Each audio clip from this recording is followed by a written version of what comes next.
Hai mai sentito parlare della Biddrina, la creatura che incantava intere generazioni in Sicilia? Secondo la leggenda siciliana, la Biddrina era un serpente d'acqua enorme, dal corpo verde-blu, occhi rossi fiammeggianti e una bocca così potente da inghiottire capretti, agnelli e perfino bambini. Il suo covo?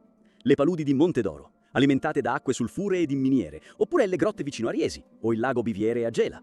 Si diceva che una biscia, nascosta per 7 anni, si trasformasse in Biddrina, invincibile, ammaliatrice. La Biddrina infestava il bestiame, distruggeva i campi. A Butera, tuttora, durante la festa di San Rocco, sfilano Usir Pentazzu, in cartapesta, per ricordare quando venne uccisa.